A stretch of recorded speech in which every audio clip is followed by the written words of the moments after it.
Hello বন্ধুরা, সবাইকে জানাই গুড মর্নিং। তো গুড মর্নিং বলছি কেন, তোমরা হয়তো ভাবতে পারো রাত। তো রাত না, ভোর হয়ে গেছে, ভোর 4টে বাজে। তো ভয়েস দিচ্ছি, ভয়েসটার কারণ হচ্ছে পাশের পাড়ায় কীর্তন হচ্ছে এর জন্য, আর বাড়ির সব লোক ঘুমাচ্ছে, উঠে যাবে তার জন্য। তো আমি সকালবেলা জল টয় হয়ে চলে এসেছি। তো ঘরে এসে দেখি তোমার দাদা ভাইয়ের এরকম কাণ্ড। তো চিন্তিত আছি। তো মাথায় অনেকটা টেনশন, চাপ নিয়ে চলে আসলাম ঠাকুরের ভোগ করতে। তো প্রায় বিকেল গড়িয়ে এসেছে। তো ঠাকুরের ভোগ করতে করতে অনেকটা দেরি হবে। তো আমি একা এর জন্য। তো প্যান্ডেল দাদা ভাইরা অনেকক্ষণ প্যান্ডেল করে দিয়ে গেছে। তো দেখো কেমন লাগছে দেখতে। তো এরপরে আমাদের প্রায় সন্ধে গড়িয়ে গেছে, ঠাকুরও চলে আসছে, ওইদিকে কমপ্লিট। তো মাকে আনার জন্য বরণ ডালা নিয়ে চলে এসেছি রাস্তার দিকে। তো মা চলে আসছে, বরণ করে ঘরে নিয়ে যাওয়া হবে। তো আমরা অত কিছু জানি না পুজোর ব্যাপারে, বড়জনরা বলে দিচ্ছে, তো আমরা সেটাই করছি। ওই যে ওইদিকে বড় যা, ওইদিকে আমার মা, মেজে যা, এদিকে আমি কুলো ডালা নিয়ে আছি। তোমাদের দাদা ভাইয়ের এত শরীর খারাপ ছিল, চিন্তিত পড়ে গেছিলাম যে কি করবে। তো সারাদিনে মায়ের শুধু ডাকছিলাম যে মা তুমি সব কিছু ভালো করে দিও। তো সারাদিনের চিন্তিতার মধ্যে কাজ টাজগুলো কমপ্লিট করলাম একা হাতে করতে করতে খুব কষ্ট হয়ে গেছে। তবু যাই হোক, কষ্ট তো একবারই করব, বারবার না। তো যাই হোক, অতিরিক্ত চেঁচামেচির কারণে, অতিরিক্ত গানের জন্য তোমাদের কাছে ভয়েস দিতে হচ্ছে, কেননা ভয়েস ছাড়া তোমরা কিছুই শুনতে পাবে না। তো তার জন্য আমাকে ভয়েসটা দেওয়া হচ্ছে। তো আমি প্রথমে বরণটা করে নিলাম, গুরুজনরা যেভাবে বলে দিচ্ছে সেভাবে করে নিচ্ছি। এখানে অনেকেই ছিল, মা, পিসি শাশুড়ির বৌমারা অনেকেই মিলেছিল, পাড়ার আমাদের কুটুমও চলে এসেছে। তো আমাদের সকাল সকাল পুজো স্টার্ট করে দেবে, কেননা এই পুজোটা দেওয়া হচ্ছে পুরো আমাবস্যায়। তো তার জন্য বাউন মশাই 10টার সময় শুরু করে। বড়দিকে বলে দিলাম তুমি একটু বরণ করে নাও, কেননা বাড়ির 3 বউ একটু করে বরণ করে নেবে। তো আমি একা করলে এটা ভালো লাগে না।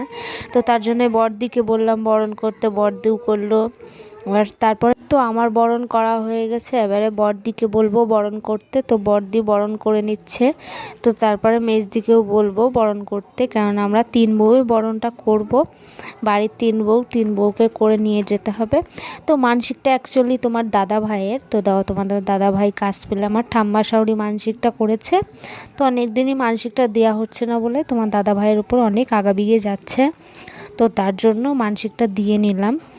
তো এই অমাবস্যায় পুজোটা দিচ্ছি। তো তোমার দাদাভাই সারাদিন আজকে যা করেছে, আমি তো ভয়ের মধ্যে ছিলাম যে ও পারবে কি পারবে না, শুধু এইটাই মনে হচ্ছে। তো আমিও সারাদিন, তো অ্যাকচুয়ালি ওর মা যদি থাকতো তবে আমাকে মানসিকটা করতে লাগতো না। তো মাই আর ওই করতো। তো মা নেই, তো তার জন্য আমাকে মানসিকটা করা আর কর্তব্য। প্রত্যেকটা স্বামীর মানসিক যদি থাকে, প্রত্যেকটা বউয়ের কর্তব্য সেটা উপোস থাকা। তো এইটা খুব আনন্দই যে সবাই মিলে উপোস থেকে কাজটা করা, এটাই অনেকটাই আনন্দ আমার জন্য, অনেকটাই ভালো লাগে যে ঠাকুরের পুজোর কোনো কাজ গুছাতে। তো এদিকে আমার ভাসুর আর পাড়ার একটা ভাসুর। তো এদিকে ঠাকুরমশাই চলে এসেছে, ঠাকুরমশাইয়ের পা ধোয়ানো হয়ে গেছে। তো এখানে নিয়ম আছে হচ্ছে ঠাকুরমশাইয়ের পা ধোয়াতে হয়, আমি অতটা জানি না। তো যেমনটা বলে দিচ্ছে তেমনটা করা হচ্ছে। আর এইদিকে মাকে নিয়ে যাওয়া হচ্ছে ওপরে, মানে পুজোটা হচ্ছে আমাদের ছাদে, আমাদের এই অল্প জায়গা তো নিচেই। তো তার জন্য পুজোর ঝামেলাটা ছাদে করলাম আর নিচে খাওয়া দাওয়া করলাম। তো নিচে যদি পুজো করা হতো, খাওয়া দাওয়া ঝামেলা ছাদে করলে বাচ্চা কাচ্চার ব্যাপার আছে, আমাদের ছাদটা অতটা ঘেরাও না। তো তার জন্য ভয়ের ব্যাপার আছে। তো ঠাকুরের পুজোর মণ্ডপটা কেমন লাগলো তোমাদের অবশ্যই কমেন্ট করে বলবো। আমার তো খুব ভালো লেগেছে মণ্ডপটা। তো আমার মামার ছেলে করে দিয়েছে মণ্ডপটা। তো তোমরা দেখলেই বুঝতে পারবে কেমন হয়েছে, কেন এত প্রশংসা করছি, দেখলেই বুঝতে পারবে। এই যে তোমাদের দাদাভাই, এই যে আমি। তো মণ্ডপটা দেখো, দেখলেই বুঝতে পারবে যে কেমন হয়েছে। তো তোমাদের দাদাভাই ঠাকুরটা মাথায় করে আনতে পারিনি বলে ছাদে একটু মাথায় নিল। তো সবাই বললো মাথায় নিতে হয়, একটু মাথায় নাও। তো এই যে হচ্ছে আমাদের মণ্ডপটা। তো আমার মামার ছেলে বানিয়ে দিয়েছে, সত্যি খুবই সুন্দর হয়েছে, আমার কাছে অনেকটাই পছন্দ হয়েছে। ওর মনের মতন করে দিয়েছে। ও আমাকে বলছিল বোন কেমন করব। তো বলছিল দেখ আমাদের সব সময় তো আমরা একরকম করি, তুই অন্য রকম বল, করে দিই। তো আমি বললাম দেখ দাদা তোর মনের মতন তুই কর। তো এখানে পাড়ার ছেলেরা বলছে সত্যি মণ্ডপটা খুবই সুন্দর হয়েছে, এতক্ষণ ধরে মণ্ডপটাই দেখছিলাম।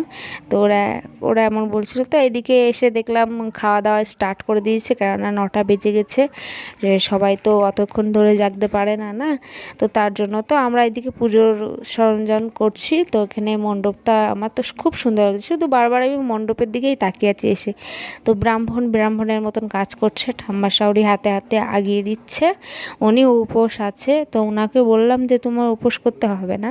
তো বললো না, মানসিকটা তো আমিই করেছি, আমার না থাকলে হয়। আমি বললাম এই বয়সে তোমাকে করতে হবে না, আমরা আছি তো। না বললো না তোরাও আছিস তো, আমার খুব কষ্ট হচ্ছে জানো ভয়েস দিতে, কারণ আমার খুব কাশি হয়েছে। এদিকে ব্রাহ্মণ ডান হাত ধুয়ে দিচ্ছে আর ওকে কিছু নিয়ম শেখাচ্ছে, যে বলছে ডান হাতের মাঝখানের আঙুলটা দিয়ে হাতটা ধুয়ে নাও। তো ও মানে আঙুল দেখাচ্ছে, তো তাই বলছে যে আঙুলটা দেখালে হবে না, তো তুমি মাকে কি বোঝাচ্ছ যে তোকে দেখে নেবো, আঙুল দেখানো। তো সেটা তো এই হাত ধরে যে ব্রাহ্মণ বুঝিয়ে দিচ্ছে, এইটা আমার কাছে অনেকটাই ভালো লাগলো। অনেকে বুঝায় না, অনেক ব্রাহ্মণ আছে, তো এই ব্রাহ্মণের বাড়ি হচ্ছে লাউপালা, এনার নিয়ম কারণ আমার খুব ভালো লাগে, যে বুঝিয়ে দিচ্ছে এটাই অনেক।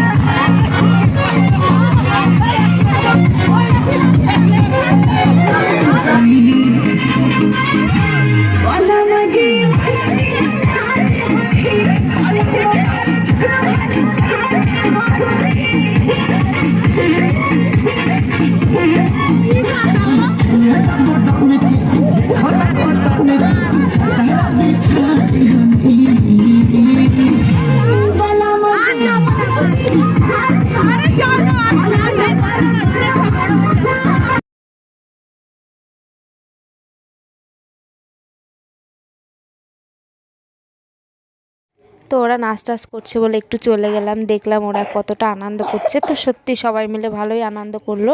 তো প্রায় রাত তখন 1টা বাজতে যাবে, তাও সব ডান্স করছে।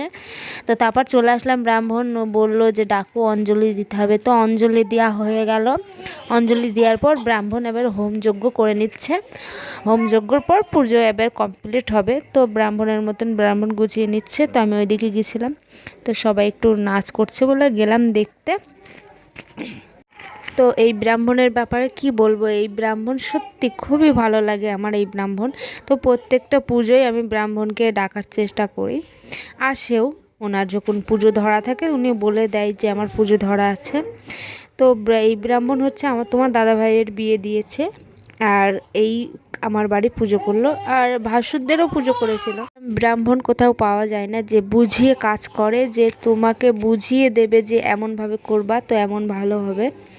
তো পরস্পর যে বুঝিয়ে দেয়, অনেক ব্রাহ্মণ বুঝাতে চায় না, যেমন তেমন করে উঠে চলে যায়। তো এই ব্রাহ্মণের বাড়ি কাল পুজো আছে বলে এই ব্রাহ্মণ আমাদের পুজোটা একটু 1টার মধ্যে কমপ্লিট করে দিয়েছে। অনেকেই নারাজ, তো তা বললে হবে না, কেননা ব্রাহ্মণেরও বাড়ি পুজো আছে, সেটাও দেখতে হবে। উনি তো সারা রাত জেগে ওনার বাড়ির তারপরে পুজো তো উনি যজ্ঞে বসতে পারবে না, ওনার বাড়ি বড় করে যজ্ঞ হয়। এর জন্য ওদের সাথে গল্প করতে করতে অনেকটা আমার কাজ এগিয়ে আসলো। তো অনেকটা একটা বড় চিন্তার মধ্যে ছিলাম, তো সেই চিন্তাটা আজকে মুক্তি হচ্ছে, তো আমার অনেকটাই ভালো লাগছে।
চক্রাতম স্বাহা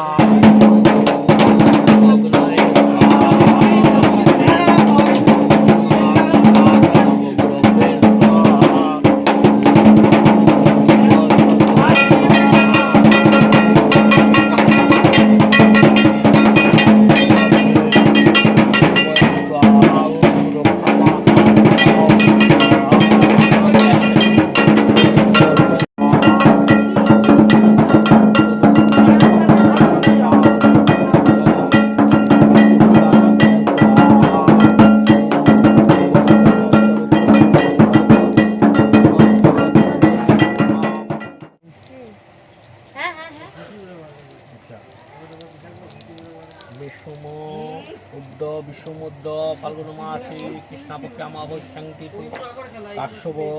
তো আমাদের ব্রাহ্মণের হোম যজ্ঞ প্রায় শেষের মুখে। তো এবারে আমাদের গোছগাছও করতে হবে, ব্রাহ্মণকে বিদায়ও দিতে হবে। তো অনেক রাত হয়েছে, অনেকেই আছে আমাদের জন্য অপেক্ষা করে যে ওদের মুখে না কিছু দিয়ে আমাদের বাড়ির লোক কেউ কিছু খাবে না, অনেকেই কিছু খায়নি। তো আজকের মতন আমার ভিডিও এই পর্যন্ত। ভালো লাগলে like comment share and subscribe করবে, আর পেজটা একটু বেশি বেশি করে ফলো করবে। এরপরে আমাদের অনেক কাজ আছে।